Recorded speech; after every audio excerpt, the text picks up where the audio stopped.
Hello and welcome to the MHG podcast. As usual, life could be a little bit miserable, life could be a little bit dark, so we are here to bring you as much light and as much joy as we possibly can. I'm Bradley, joined by my friend and confidant, Stu. How you doing, Stu? Yeah, I'm okay. Yeah, I like to bring all of these things into my confidence just so I've got some ammunition against people, just in case I ever need to use it. So, yeah, put it in the back pocket. You didn't get the Golden Girls reference. Oh, no, I didn't. Oh, You're my friend and my confidant. oh, indeed. Which one am I then? Am I Blanche or am I... I'm probably the wizened oldest one, aren't I? The one from Stop the Yeah, I'm the oversexed one. Yeah. Yeah, that's definitely you. Yeah. Bit of a weird week this week. On your life bingo card, did you have Rylan Clark dipping his toe in the right wing grift? I did not. I didn't even know he'd been doing that. Oh dear, apparently he was on this morning the other day. For anyone who's outside the UK, it's a UK breakfast time show. It's meant to be a bit light-hearted, sometimes talk about current affairs, and he's on there having a go at immigrants. Oh, you're kidding me. Yeah. So he's everywhere. He's a presenter, and he was an X Factor contestant or something, wasn't he? Or something like that. Something like that, but he always came across as one of the good guys. Yeah. A bit dim, but one of the good guys. You know, he's gay. He's always spoke up for LGBTQ rights. Always seemed like one of the good guys. But yeah, he's just dipped his toe, and the backlash against him has not gone well. And he's decided to do the grifter thing of, do I double down, or do I go fair enough? And he's kind of in between at the moment. He's kind of going, we can all have different opinions. Like, I can think that we've got to help people, but illegal routes are not okay. There's no such thing as illegal people, Rylan. No, exactly. If he thinks that that's his answer and his way out of this, that's completely wrong. But yeah. Because if we turned around and went, it's okay to be gay in your own bedroom, just don't bring it into the public life, Rylan. Yeah. You know, we don't want to see that. You wouldn't be okay with that. But yeah, he's done a bit of a toe dip into the right wing grift, so it'll be interesting to see where he goes with that. Well, hopefully he goes right down the shitter because I'm not interested in giving anyone second chances anymore. That just doesn't work for me. I am, as long as they go, hands up, I fucked up. Yeah, I don't know what I'm talking about. Because that's all it needs sometimes, just to go, I don't know what I'm talking about. You don't want to go so far down that rabbit hole that you turn into Joey Barton. Yeah, I mean, there are no bigger pricks than him. But yeah. No, but when he had like Tommy Robinson agreeing with him on social media, you kind of got to look at yourself. You certainly have. God, disappointment after disappointment, isn't it? Yeah, just like being a United fan, but we won't go down there. Oh God, yeah, that was so bad. Talking of bad, Stu. Yeah. Michael Jackson, Stu. Oh yeah. Oh God. He was in a video game, He Stu. was. It was his own video game. Called Moonwalker. That's right. So video game, Stu. Have you been playing Moonwalker, Stu? No, but that's actually an interesting conversation. Not because of the paedophile prince that he was, but I used to not the current paedophile prince, by the way. Yeah, the old one. There's always a king paedophile out there at the moment. I mean, we know who the king paedophile is at the moment. Well, yeah, it's a hotly contested title. There's one very famous one who's leader of the so-called free world. Anyway, Moonwalker. Yeah, I really loved the arcade game Moonwalker. It's very, very simple. It's an isometric game. And you go around like rescuing kids, which of course is like the antithesis. The antithesis of what he used to do, and fighting baddies. Oh God, it all makes sense it now, doesn't it? And transforming into a big robot, as he does in the film. And it's really good. It's dead simplistic, and it's a coin gobbler because it's completely unfair, but it's really good fun. But the home versions were all a bit kind of pants, really. They were just like very basic side-scrolling. action platformers that didn't bring anything new to the table. So yeah, but the arcade game, if you want to try it out, I'm talking to the audience, obviously you have, but if you want to try it out, and all you've seen is like the Mega Drive or whatever version, try it out. It's very different, and it's really good fun. Yeah, and I believe it works like flawlessly on any kind of MAME emulator. So even if you buy one of those cheap sticks you can buy, you'll probably get a decent running version of it there. Yeah, exactly. Yeah, and I'd always. I mean, go down to your local seafront and play it legitimately. Oh yeah, that's gonna happen. I, ironically enough, like I do go down to my local seafront because I live at the seafront, and most arcades obviously just don't have video games in them. There's the odd one.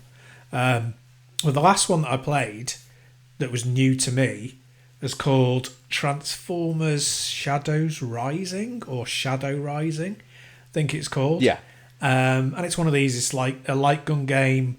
It's pretty crap. Yeah. It was interesting to see what's still considered to be okay for the arcades these days. It's really strange because it looks kind of late PS3, early PS4 era, and it's like this is supposed to compete with what people are playing at home. And it's really... You used to go to the arcades because like that you couldn't get that at home. Not even close. Yeah, exactly. Not even close. And it's really strange. And it's like not even that. It's also that it's really mediocre and it's got no ideas to it. It's a light gun game. Not that I'm not. They're all clones now, though, they're aren't all they? clones. Just different skins. Yeah, basically. Yeah, which is really weird. If you look at all the car ones, you see like there's Fast and Furious, there's something else. Like there's no character to them. Like Daytona was completely different to Sega Rally. It was completely different to San Francisco Rush or LA Rush, whatever one it was. And they was all so different. You had 18 wheeler and stuff like that, and they felt special to play. Super Hang On. All of them, but yeah, it's really strange, because the things that you think would work just don't seem to be there, and I think it's partly because it's difficult to do. Like there was a big thing of having Guitar Hero in the arcades for a short time, but I think the skill ceiling is too high. I think you either make it too easy and it's not fun, or you make it as difficult as at home, wherein most people aren't going to be able to play it and people will get frustrated, which is different from like Dance Dance Revolution, where you're jumping on platforms. And it didn't matter if you look like a tit doing it. Because that's fun. Being crap at it is part of the fun. There are people who are brilliant at it, but most people are crap at it, and that's what's funny. So finding the right thing. You need a gimmick in the arcade these days, definitely. And I think, it needs to be a physical gimmick. So having a light gun is a good gimmick, but it can't be the only gimmick, you know what I'm saying? No. It's like Time Crisis worked. One, it was a fun game and it was cheesy. It was a cheesy action movie of a game. But it worked because you'd often start playing it and someone else would join you. And it was great co-op. It really, really was. And you could play it with a stranger. And that was awesome about it. Daytona was brilliant. If you found a 4-player Daytona cab, and it was you and a bunch of randoms, or even you and a bunch of friends if you had friends. I didn't, so it's always randoms. It was competitive. And because the races were done in such a short way, it didn't matter if you lost, you just went again. 18-wheeler, and again, I always go back to that. It was so fun because if you found the right place, you got to sit in what was essentially a recreation of a big rig. And your big steering wheel and everything. And it felt cool to play.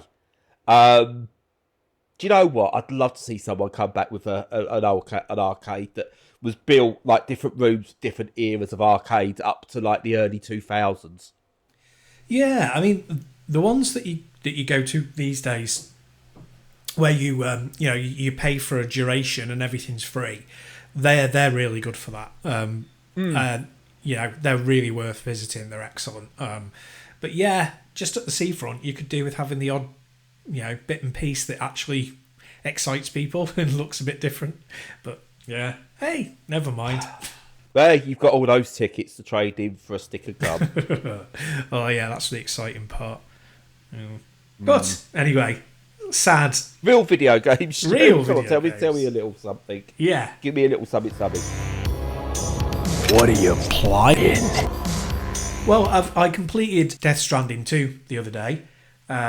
So it was about 65 hours, I think, in the end, which is about the same duration as the first game. And of course... Or how long it takes Yodel to find your house. Yes, exactly.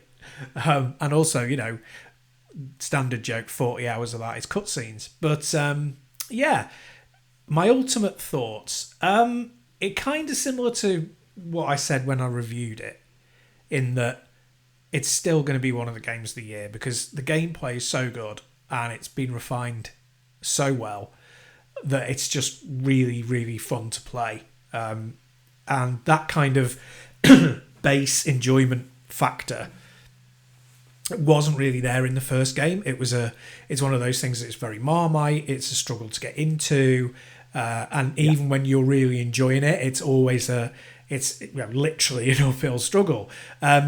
But very, very rewarding, especially because the amplification of effort when you get something that makes your job easier was such an important thing. And it was delivery forward, combat backward. And this is kind of the opposite, which is the right way to go for making profit, but it's not really the right way to go artistically. Now, fair enough, you've got to think about making a good game first, and he has. You know, Kojima's made a great game.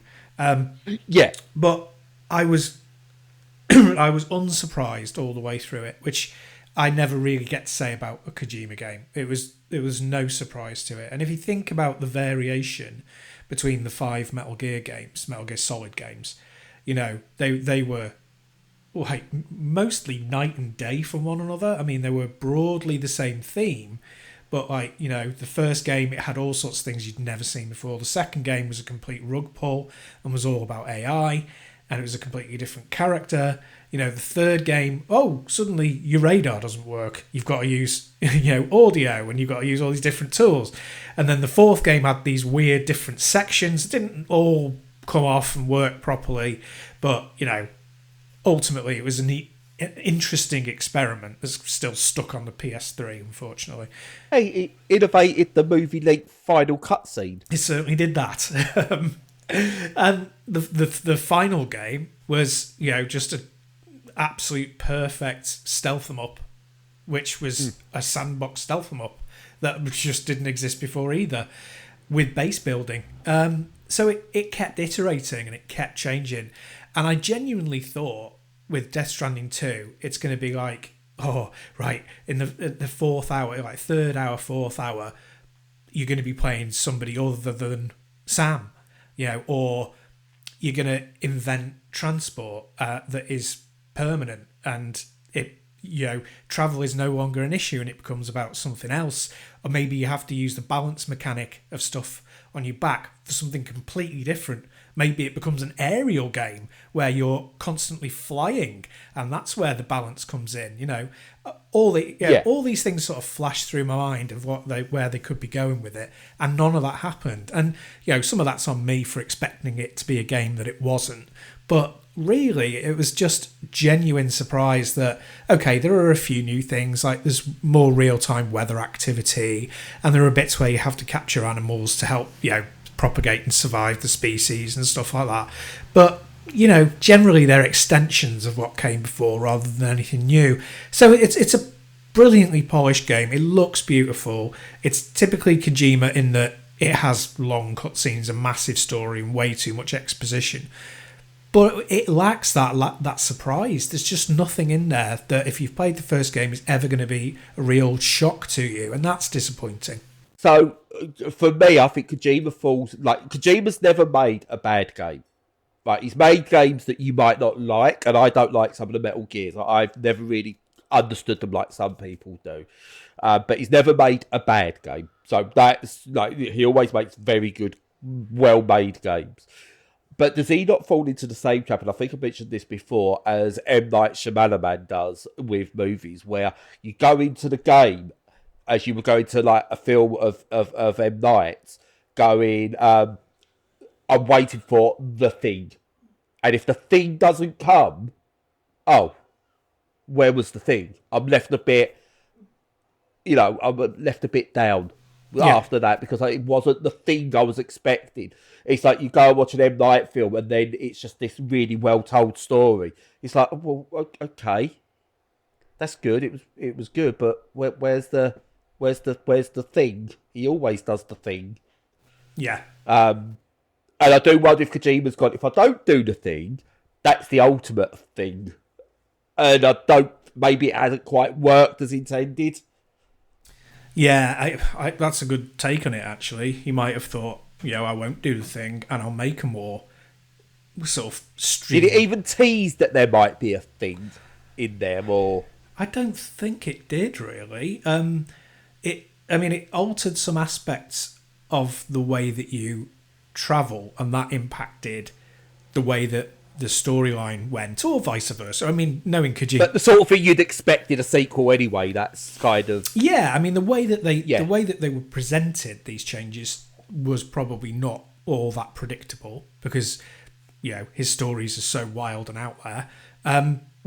But the ultimate fact of them is probably a lot more standard. So I agree. I think he was probably thinking, my rug pull here is to just do more of the same and make it much more palatable.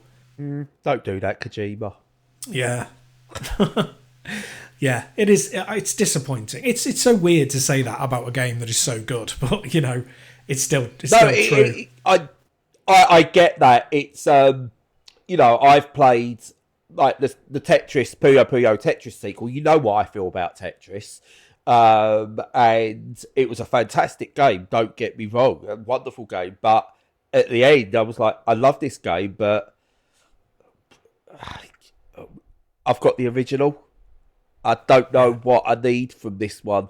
And I get it. You can still love a game and be disappointed with it. There's no issues with that. And it can even maybe become your game of the year, and you can still be disappointed with it. That's what happens when you're in a creative industry. Yeah, absolutely. Yeah, and there was so many good bits in it. That I won't go on about because they're kind of spoilers. But suffice to say that the fact that there's more combat, I like action games. This is no surprise to anyone. But the fact that there's more combat and it's more integral to the plot rather than a frustrating thing that you just have to go through to get to a new section is such a good change of balance.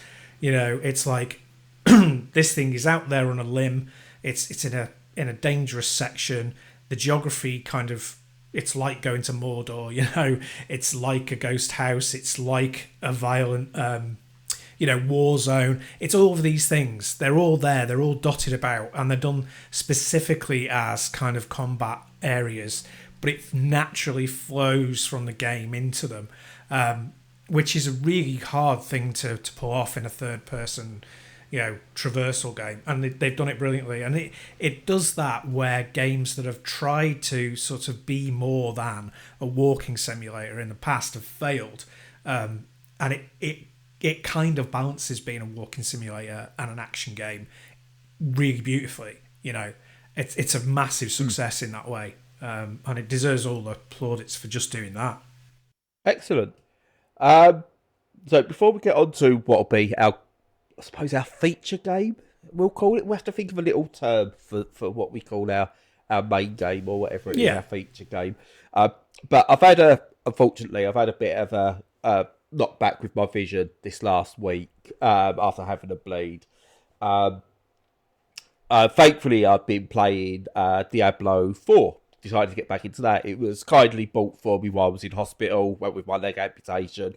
And I only briefly touched upon it while I was there because my internet signal was poor and it was struggling to log in and stuff.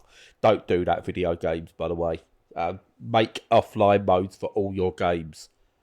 Especially a single-player game like Diablo. You don't... Anyway, different conversation. Played a lot of Diablo 4 recently. And it's the ideal game for when you are...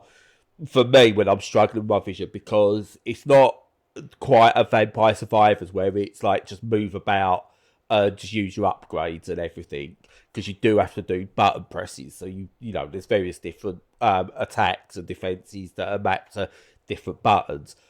But play it on the certain difficulties, you can literally just walk through an area just pressing buttons at random, and you'll spam all your different attacks, and because you built them up, you'll do damage. But it's just one of those games. It's a perfect time waster, relaxation game, comfort game, where you just basically walk about from quest to quest, mission to mission, whatever it is. Doing that, you got your main quest, you've got your side quests, and then you've got these things called sigils, which are dungeons you can like bring up at any time and go and do. And each dungeon has like a main quest, and then there might have a sub thing in there you can go and do. As you walk around the world, there's extra little dungeons, there's extra little like areas you can go and clear out. You get rewards for it. The game is essentially, I'd say it's like an old style arcade game, like ironically because we were talking about it earlier, where everything you do, you're rewarded in some fashion. Now, a lot of those rewards are crappy. You're like, don't want it. They're as useful as like tickets you get at the arcade.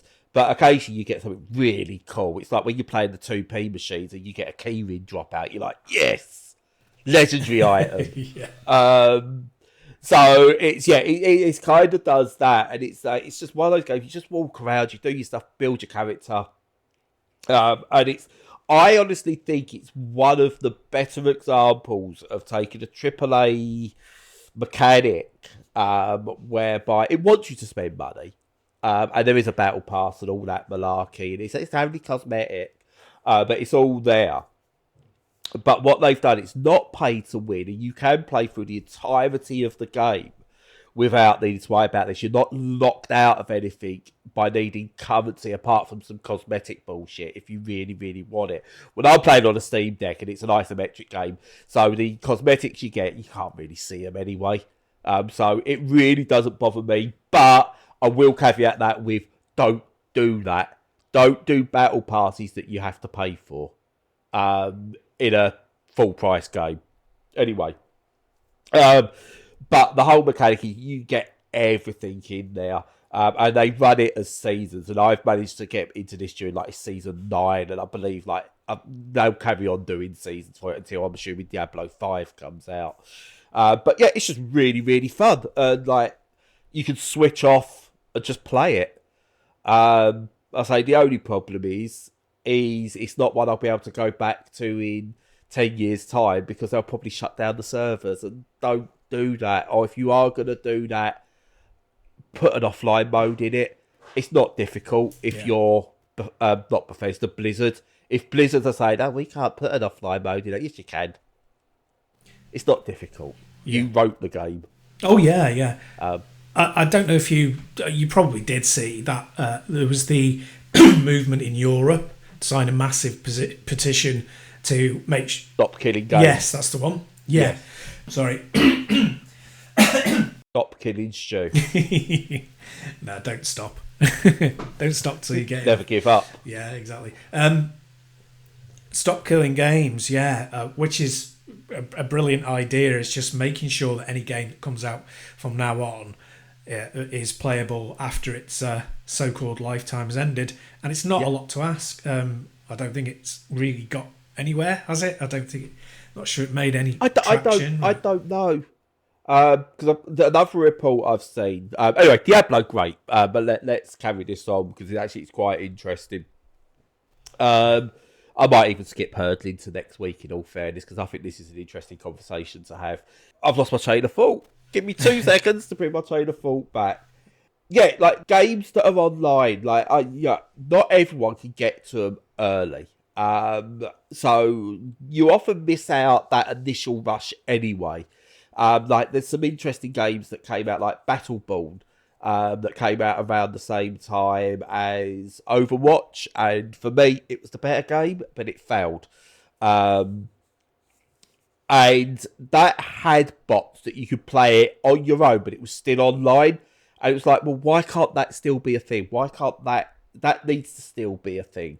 Fortnite. I will be in a minority with this one.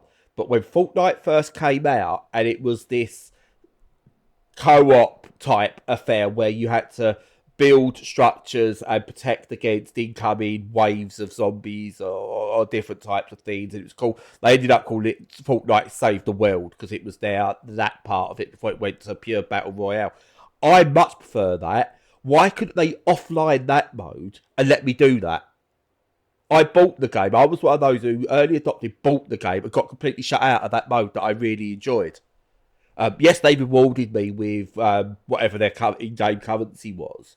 Well, that's great, but I don't want that. I want to play this mode that I was enjoying. I was going for it at my own pace, just enjoying it. Why can't I have that? I bought that. It's wrong. It's wrong that they could do that. But you've also got now, and I've seen this is where my original chain of thought was going. There was a report by someone that says if you look at what the major companies are doing, so Microsoft are doing, Sony are doing, all of them are starting to do now. Like Microsoft started to do their Xbox Game Classics, which is including some like back catalogue retro games. And the theory is what they're going to start doing is using that as an excuse to start shutting down all the emulators and stop people going for even the older ROMs where everyone goes, well, yeah, but you can't buy these games anymore because the big companies go, well, you can, look. And I think this is going to be very dangerous. I think they're running scared of obviously the Ambidextrous devices, the HDMI devices you plug into the TV. I think they're running scared of those, but I think we're going to start seeing them going after retro games fully. Yeah, I think that you're probably right. I think they will attempt that, and it'll fail because like the internet's been based on what they class as illegal activity right from the beginning. And there's just no way around it. You know, the more these things the more they try and do this, the more it'll slip through their fingers. But the initiative to do that is very telling about where they are, sort of psychologically, and in a business-wise sort of focus for this. They want to hoard IP, and they want to drip feed it back so that when it's finally made available, they can charge an exorbitant amount. And I think one of the really good examples of this recently is Metal Gear Solid 3 Delta, which is obviously, you know, tying back into the Metal Gear chat. But it's a game that's trading on it's a good game, but it's trading on nostalgia. And they're charging full price for, which is what is basically a reskin of the exact game. And they only managed that because they've been, you know, it's been kept behind a barrier for such a long time, which is often the case with Kojima's games because he's very, you know, cautious about letting them get re-released and stuff. And it just goes to show that they feel that they can get enormous amounts of money, and the longer they leave it, the more they can bleed that money out of people. Yeah. I mean, I've bought the Metal Gear games and everything over time anyway, so it's a very tough one. It's for me.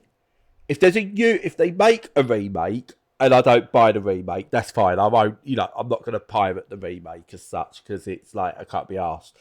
But I've bought Metal Gear Solid 1. Yeah, the original Metal Gear Solid, because Metal Gear 1 is a completely different game. But Metal Gear Solid, I've bought that back on the PlayStation days. I don't think I ever sold it, but I think like over time I've lost the discs and stuff like that. So, for me, having owned that game, if I decide, right, I'm going to actually just download it so I can play it, that doesn't matter for me because I've already bought that game once. Kojima's had my money. Konami have had my money. They're not getting my money again for that game. Not because I don't want to give them money again for that game. They won't allow me to give them money again for that game that I've owned.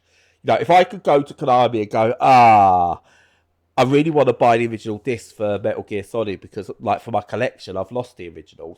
And they went, yeah, 20 quid, 40 quid, whatever. And I go, I'll have that. I'll take those.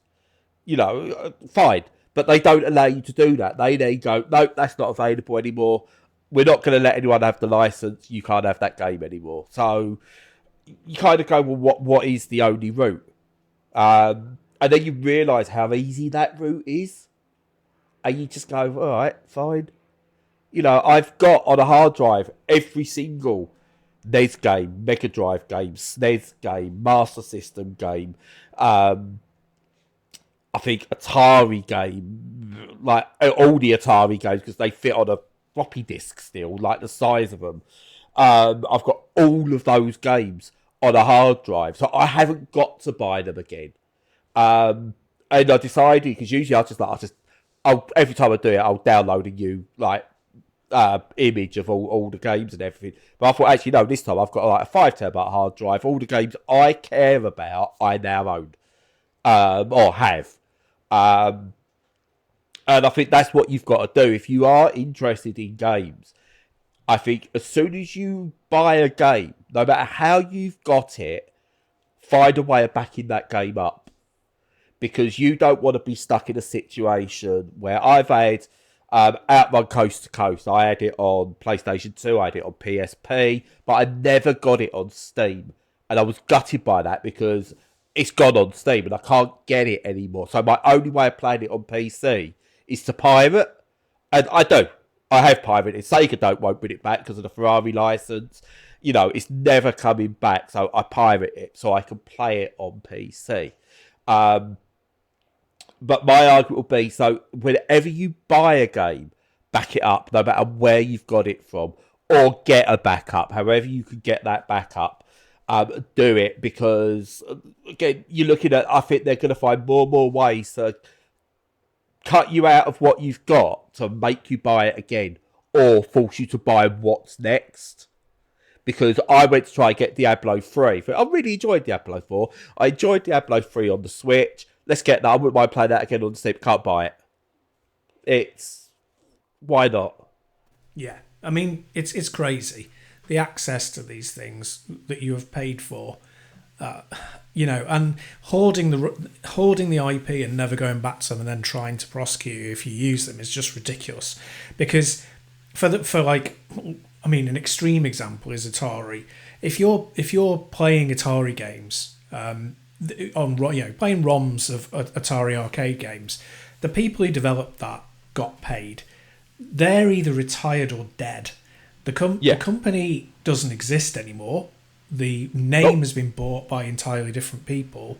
So it's a zombie company 5 times over. Atari, exactly. Isn't it? Yeah, and I mean this applies to just about every firm. I mean less so to Nintendo. Nintendo are the ones who are probably, they have the most close lineage of what they used to be to what they are now.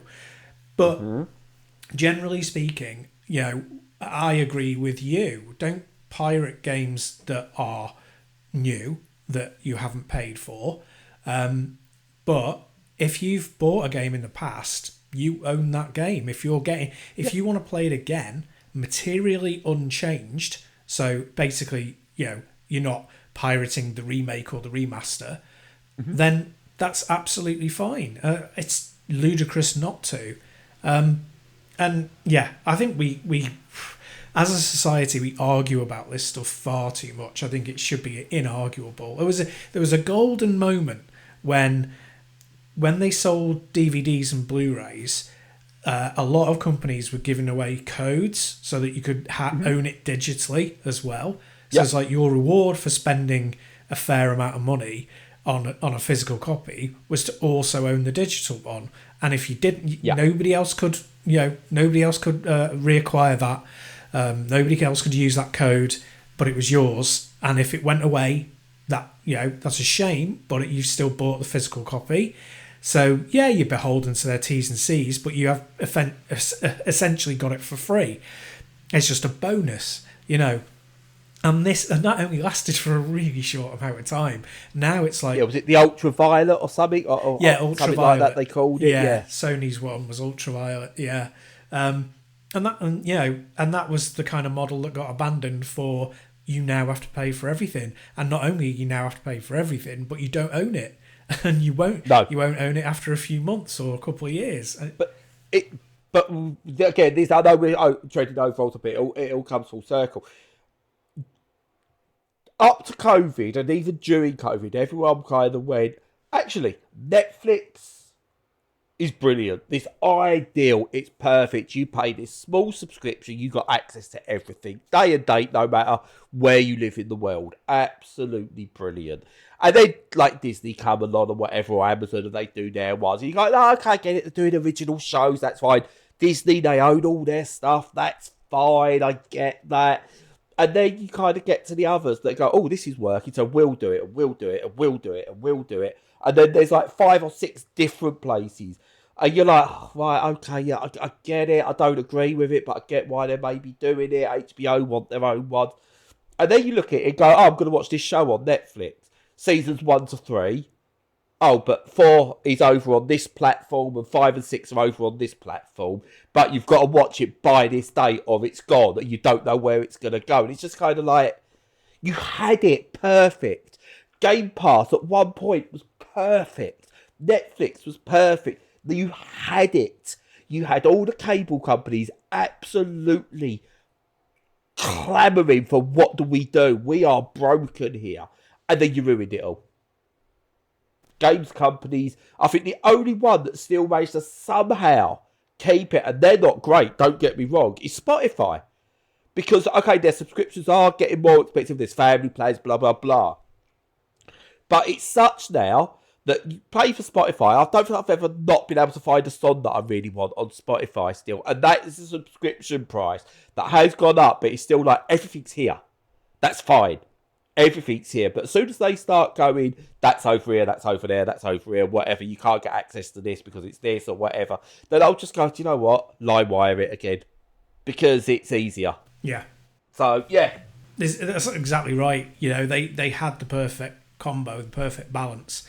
But because they want infinite growth and infinite, you know, riches, they buggered it up for themselves. It's crazy. And you feel that it's going the same way, you know, with gaming. And I think there's a real backlash at the moment against modern games.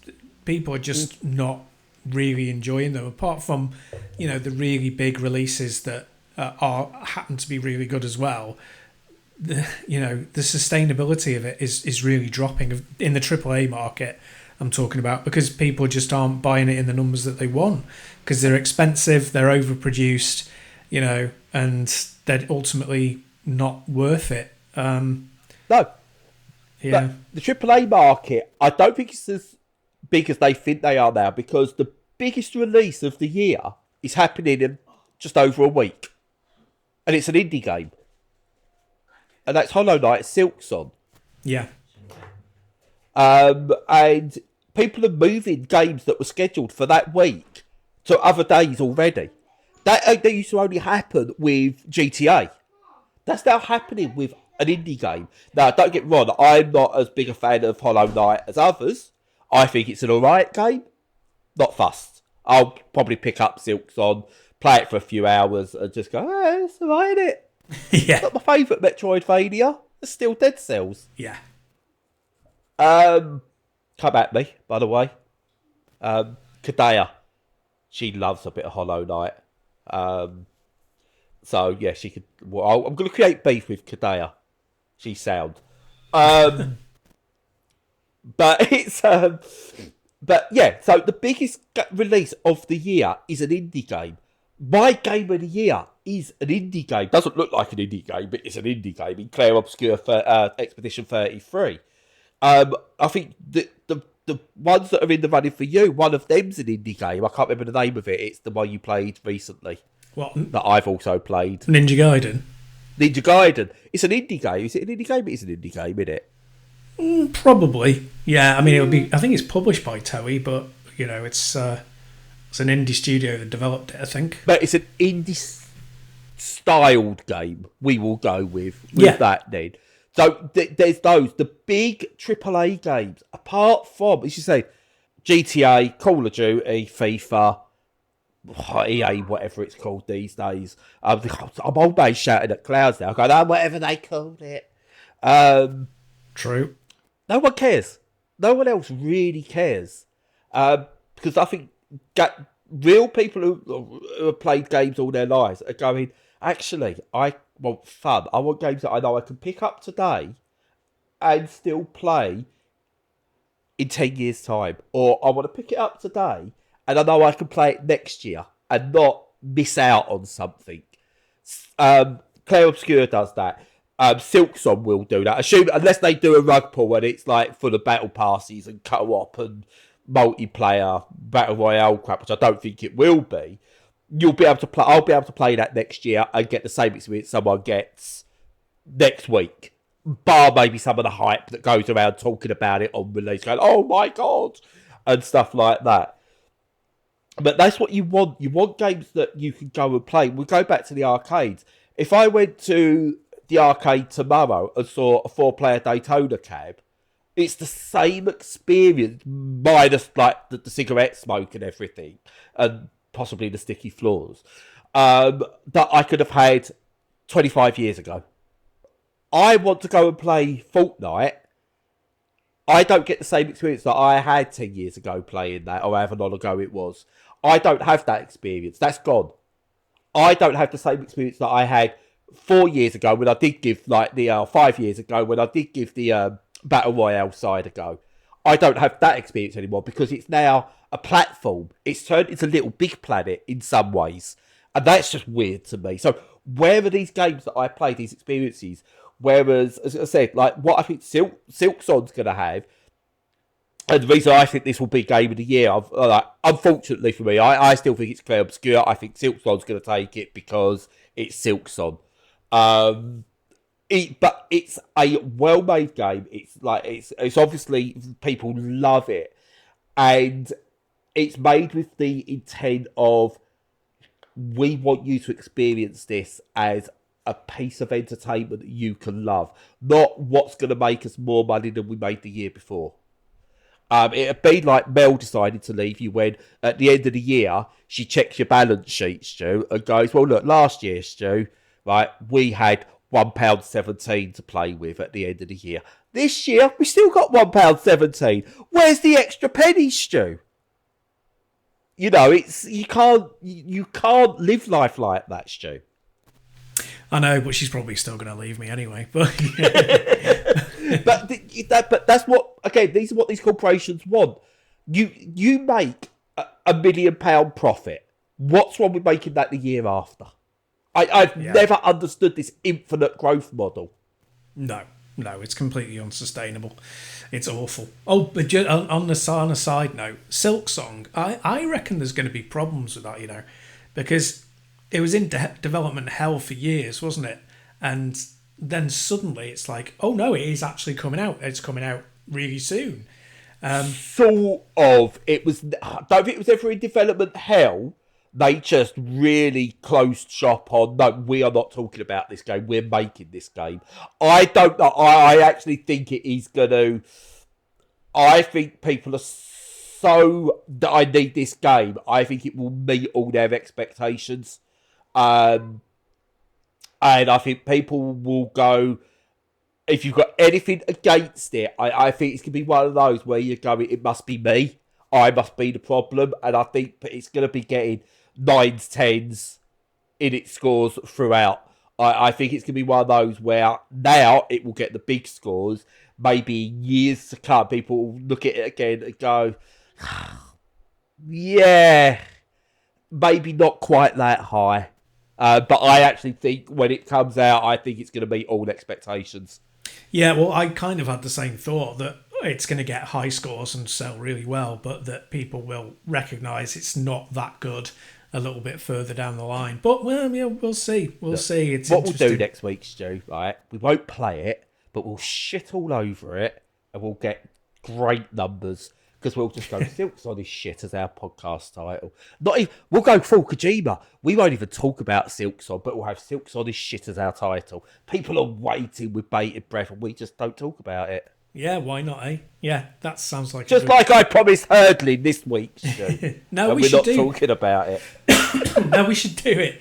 Now, let's do Herdling. So that we've got an actual game that came out recently to talk about.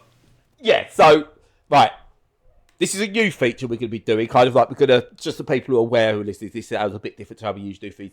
This is going to be one where, in future, we'll split out this. It'll still be part of the podcast if you listen to the podcast, but we're also going to split out the audio, put it on YouTube with footage. Like this we found this newfangled thing called video. we're going to try it out. So, bear with me as we go into this. This week's featured game is called Herdling. It's out on PC at the moment. It's an indie game. And really, really interesting concept whereby you are dumped into this world. Not much build up or anything like that. It's one of those, it puts you into this world and it then just goes, off you go, discover. Go and discover what is around. And you walk and then you come across something. It's like a creature and you kind of go up to it and it doesn't tell you what to do exactly with this creature. You don't know if this is a creature that's going to hurt you, befriend you, or whatever. So you kind of, like, with trepidation, you kind of go up to this creature and then you get a button prompt that says, oh, you can do this. And you kind of then tame the creature. And then you realise you walk behind the creature and it'll start going in directions you're pointed, and you kind of play with the buttons a bit and you go, oh, I can control sort of where this creature goes. And then you come across another one and this time instead of just walking up to it, there's a slight puzzle element. You've got to kind of move around another bit of the level, leave your old one there, or you come up creature there to go and do something to get this other creature, and then you have them both together. You pick up a third, a fourth, and you get a herd, hence the title Herdling. All while the game is beset by a magical score behind it. There's no real conversation or in-your-face story or anything like that. It's the anti-Kojima game. And you kind of go through, and it works out this exploration game stroke puzzle game.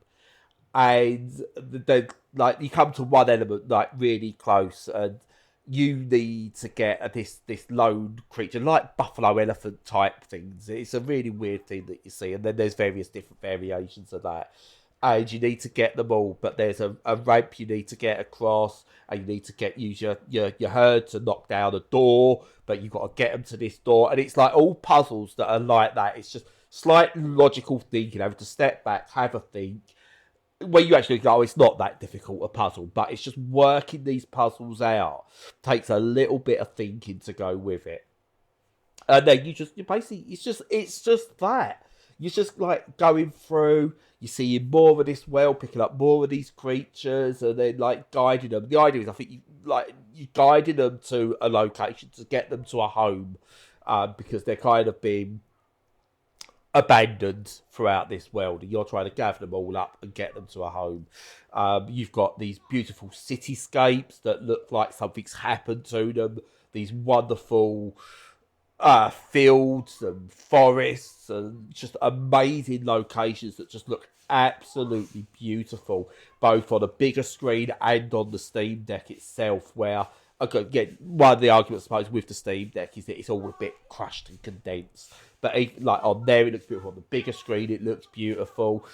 It's just a really well-made game. It's definitely shows its hand early. It's basically rinse and repeat. Get animal in a puzzle fashion, move on. Look at loads of lovely stuff. Find another animal, do a slight puzzle, move on. This puzzle might be a bit more difficult, but that's pretty much the loop. But you're not there for, oh yeah, done this puzzle already or anything like that. You're there just for the beauty of it. It's like playing a bit of art, in a way. I think the concept's been done better. I think there's better looking games. I think the music in there is good, but there's definitely games that have got better music to them. But it's just a lovely, lovely game to play. Highly, highly recommended. If you're after something that's just nice and relaxing, couple of hours long. I think it's about 4 or 5 hours, just wandering about a bit, doing the odd bit of lateral thinking, and yeah, just really a really nice game. And it's nice to have a nice game to see you nice. Yeah, it is. There's not many of that. Well, I suppose there are a few like that, but in third person there aren't many, are there? There's like Hurdy-Gurdy about 20 5 years ago. But yeah, there's definitely space in the niche for that. Did you just want to say hurdy-gurdy? I always want to say hurdy-gurdy. That was a good game, actually. Yeah, it was good. I might legitimately buy that one. Yeah, good You luck need with to that. listen to the podcast if you want to understand that joke. Indeed. But yeah, no, it's really good, and I like games. So to iterate on this a little bit, I like games that have got violence in it. I don't think there's anything inherently wrong with games with violence, but I do like to break from that violence. And games like Herdling, where they're not just, how do you break from a violent game? Oh, there's sports games, there's puzzle games, there's music games. They're not for me the break from violence that you need. I don't just want something that is a pure walking simulator. On the podcast, listen to the podcast, cross promotion. You obviously spoke about Death Stranding 2 and Death Stranding, which are walking simulators with extra. This falls into that. It's essentially a walking simulator with extra.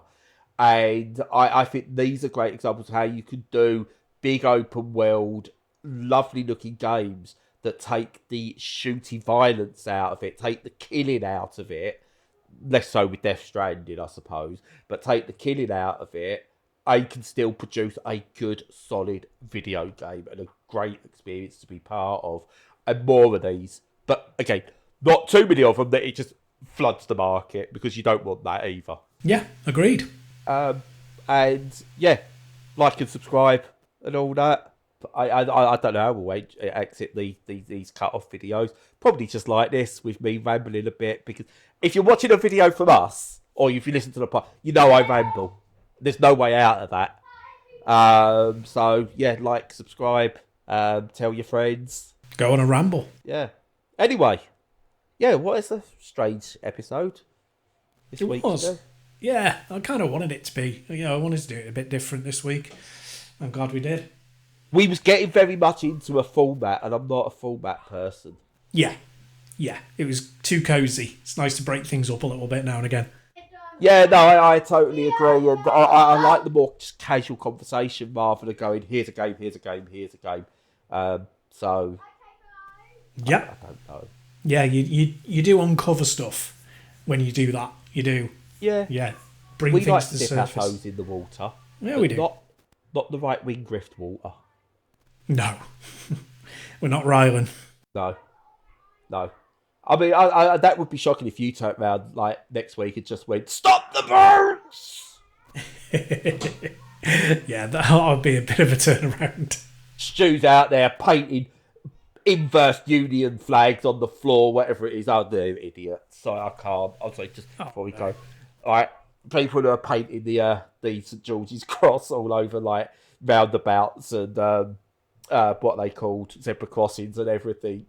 And there's people have done it the wrong way round, and it's just like, how? Yeah, because people are complete morons. How can you paint the Danish flag when you're so patriotic? Teeth. And also, don't paint your flag on the floor where people walk on your symbol. This is how stupid they are. This is nationalism, not patriotism. We've painted our flags. What should we do? Let's go for a Chinese. Yeah. Not what they would actually say, because I don't want to get, arrested. No, but your point is there, Yes. Yeah, let's go for an Indian. Yeah. Yeah. We are stupid, Stu, me and you. Right? We're not the fountain of all knowledge or anything, but we're not that stupid. God, no. And never will Never be that stupid. No. And that's the rule for life. Never be that stupid. Yep, I think that's the right thing to end on, without a shadow of a doubt. And knowing when to end. That's always a good point. I always definitely knowing when to go, right, that's it. Yeah. Well, we fail that sometimes, but, maybe not this week. So, as usual, follow us. Yeah, I'm glad you agree, Stu. Knowing when to end things. Timing is everything. It certainly is. You certainly don't want to get it wrong. Like Kojima, you knew that was coming. I certainly did. There was no surprises there. I was almost. I'm actually teeing- out now. God, I'm actually out. You take us out. Yeah, I was pretty much teeing you up for that one. But yes, Yeah, I know. as usual, follow us on all the socials. Make sure you're checking out our content on the website.